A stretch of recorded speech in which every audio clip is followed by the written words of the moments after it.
Peace, peace, peace, peace, everybody. Once again, it's Brother James, And I'm Nicole.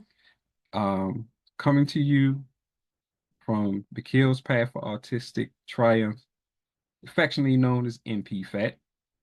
And once again, it is Awareness and Acceptance Month for Autism. And we just want to come on and once again talk to you about some things that we want to make you aware of. And our topic today is sleep. Yes. Now, it sounds so simple, doesn't it? Sleep. Just close your eyes, go to sleep. I wish it was that simple. We wish it was that simple.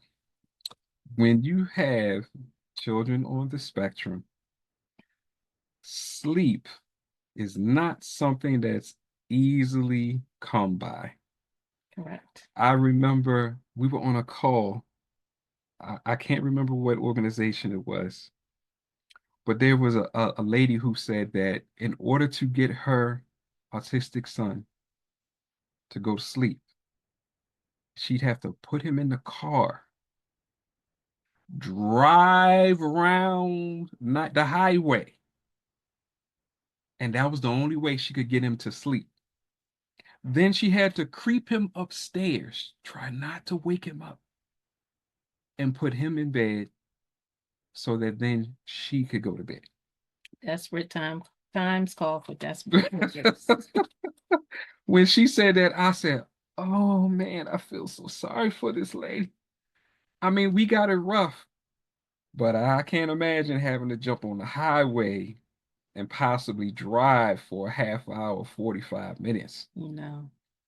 and then to try to tiptoe up the steps while holding the child, praying that we did not wake Well, clearly this couldn't have been a 10 or 11-year-old child.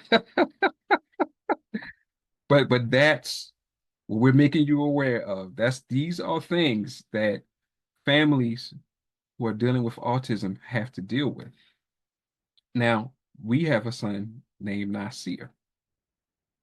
Now, Nasir doesn't have much of a problem with going to sleep. A lot of times he'll tell you, I'm sleepy. I need sleep. And sometimes he'll put himself to sleep. Yes. But then comes 12 a.m., possibly 2 a.m., 3. 3, possibly 4. And on a good day, 6 a.m. He's up. Yes. He's the first one up every day. First one up. He comes in our room to get his tablet because we charge his tablet or else he wouldn't be able to find it. And then the other part of what we have to deal with is the ruckus he will cause if he can't find that tablet. He will Right. be up and down the steps, possibly in and out of people's rooms, looking for it. So I know some of you may be thinking, well, why do you have it in your room? Because it's even worse if he can't find it and it's not charged. Right. I would rather be woke up than to have the whole house up at 2, 4, 6 in the morning. Then nobody can get back to sleep. Right. And by the time they get back to sleep, it's actually time to get up, which happens with Nasir. Sometimes I have to let him sleep a little bit longer than what he's supposed to because I know he just got to sleep. Right. Because if he wakes up at 4, he's going to grab his tablet, and depending on how wired he is, he really may not go back to sleep till like 6 something. Right. Although he does like to watch the sunrise in the morning. I mean, literally in the windowsill. watch the sunrise Yes. in the Yeah. morning. He's serious about his time in his window. Now he will occasionally say, I don't want to go to sleep Hmm. at night. Occasionally. But those are very rare moments. So he's usually the first one to go to sleep at night. Yes. But then we have our daughter, Ayana. Hmm. Now, Ayana's the one that fights to sleep. Yes, she doesn't want to miss out on anything. She wants to stay up. We've tried melatonin supplements. Hmm. We've tried Haya's sleep supplements. Um, we've tried some children's sleep supplements from Genexa homeopathic. And if she doesn't want to go to sleep, she's not going to go to sleep right in that moment.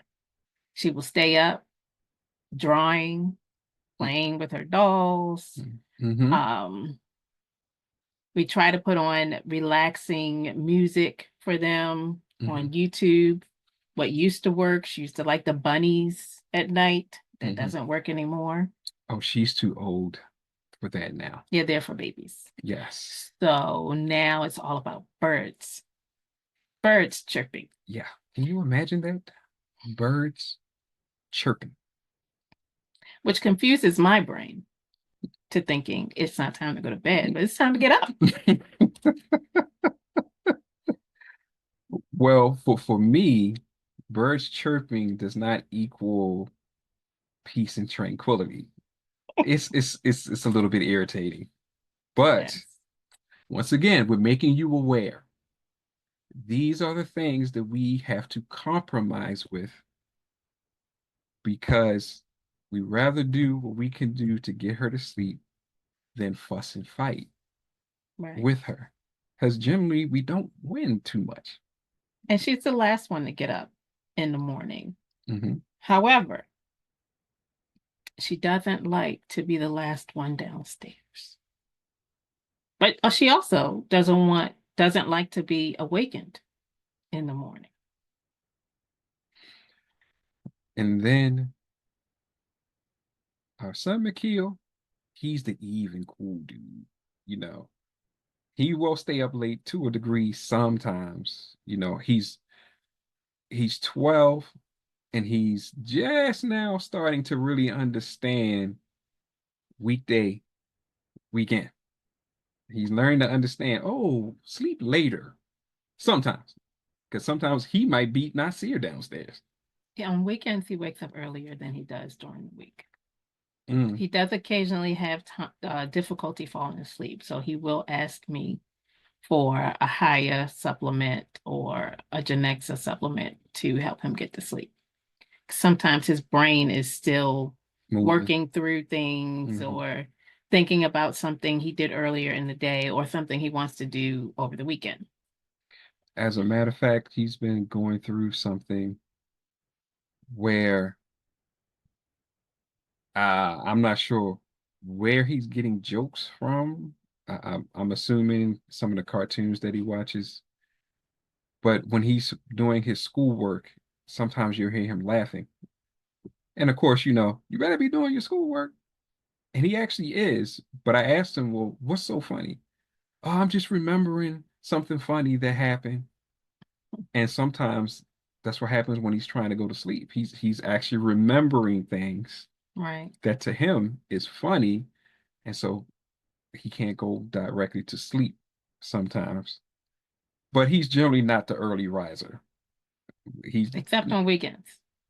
well, even then, he does obey the rule for the most part of not going downstairs until 7:30. He has gotten a lot better Well, at he that. doesn't usually go downstairs unless it's light outside. Mm, So if it's light outside and with the recent time change, yeah, that he's threw him had a off. few times that he's gone down before 7:30. Yeah, yes, that the time change really messes everybody's sleep up. Right. And that's just a nice little segue to us. Yeah, you can look at our eyes a little bit. Can't you see the bag, the puffiness? You can see that although sleep is precious, we don't necessarily get a lot of it. Right. You know, we're good if we get a straight 6, but we can tell you that doesn't happen office often. We don't get a straight anything. It's like in and out for For different reasons. I mean, sometimes it's just we end up battling just to try to go to sleep sometimes because we try to go to sleep early. right. She's always telling me, you need to go to sleep. And I try, but just still don't necessarily make it there early unless I'm really just drop, almost, pardon the expression, drop dead tired, where I Right. just did I can't hold back at all. But I try to remind him because, Nasir could be up in a couple hours and you're still awake. that has You need happened a to couple try to times. like get some hours in the bank. That has happened a couple of times. Sometimes Nasir and I have met. He's coming in, and I'm just looking at him, but it's like 2 o'clock in the morning, and we just looking at each other. I'm like, all right, I know what you're coming in for. Go ahead. Hmm. So yes, that happens. See, we want to make you aware of these things. Right. Employers, we want to make you aware of these things. These are what some of your workers are going through. Sleep deprivation. Sleep deprivation, and that's why they might be a little off when they get to work Right. because they truly did not sleep well and may have only had a straight 4. But generally, we get breaks in our sleep because Right. uh, we'll just keep it transparent 100. All of us sometimes wake up during different hours of the morning to go to the bathroom. That's normal Hmm. in a lot of people's life, but it's just that trying to stay on top of making sure they go to sleep, and then you have to be listening out, because they're older now, so they're running downstairs, turning on lights. You don't know what they're doing downstairs. I mean, they generally aren't doing anything bad, but it's just, as a parent, the ears are Right. listening. So Right. what is that noise? Right. And so you might end up having to get up to go check, make sure they're in their room. Um, my heart goes out to our families that do truly have to deal with their children eloping. Right. That's scary. Yes. So we know that they probably don't get a lot of sleep. Right. Trying to be mindful of where you left your keys, Hmm. making sure all the doors are locked. Right. Sometimes So, double, triple checking to make sure.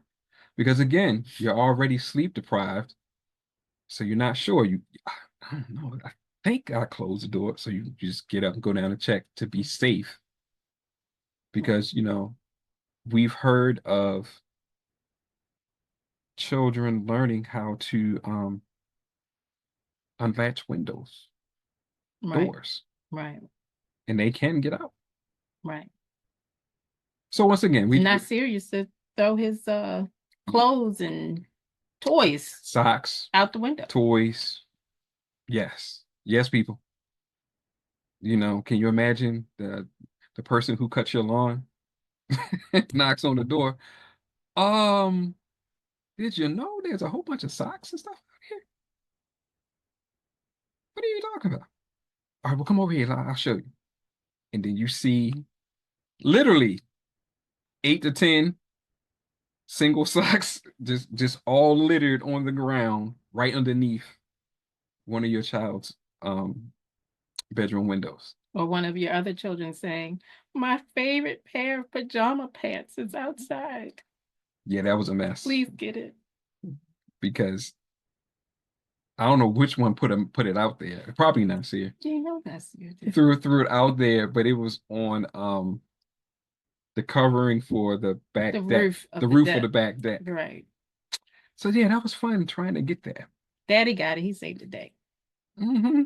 Daddy got it, but With the broom handle. Daddy was like, I'm not stepping out there though. No, So this a broom handle. I had to be inventive on that one. Because it was out there a ways. Mhm. We talked about it was like in the middle of the roof. It wasn't close by the window. I could just stick my hand out and grab it. Yeah. So again, we're making you aware of the things that can happen. And again, things involving sleep deprivation. Not short-term sleep deprivation, Long long-term term. sleep deprivation. Because again, you have to wait for the child's mind to get to that point where it will recognize that situation and be like, I don't do that. I don't feel like doing that anymore. But nobody knows what that time span will be. Right. See, we keeping it real with you people because we want everybody to understand what we're going through. So as like I said in the last episode, you can make that call. Understand why you need to check on any families that you know, especially that you're close to, that have children on the spectrum because they're going through something. Right. And a lot of times, like I said, we close off and we don't want to say too much to people because we don't want to feel like a burden. But we also know, unless you have an autistic child, a lot of times you can't understand. It's not making sense to you. Or sometimes y'all give us information on how you would do it. Right. But it's like, no, you don't understand. That don't work. Not in this particular situation. Right. Sometimes we just need you to listen and not judge. So once again, we're going to bring this to a close. Like I said, we just wanted to make you aware. Um, as we said last time, changing life on the spectrum at gmail.com. If you have some questions, if you have some topics for us, or if you just want to drop some comments and let us know how you feel and what you may be going through, please do that too, Drop them in the bit below the video. so that we can know that we're reaching people and that the work that we're doing is being effective. So help us out and definitely donate when you can. All right. So as we always do, we'll greet you with Peace. peace. Peace, everybody. We thank you for coming. Thank you for listening. And we thank you for tuning in and giving us your time and energy for changing life on the spectrum. If you would like to leave us an email because there's something you want to see on the show or any information that you may need or want to request, go to changinglifeonthespectrum@gmail.com and just drop us an email. And if you want to support the show, we ask you to support the nonprofit that brings you the show, which is McKeel's Path for Autistic Triumph, by going to www.mpfat.org and hitting that donate button so that we can continue to help our families dealing with autism, and we can continue to help them by changing life on the spectrum. Thank you and peace.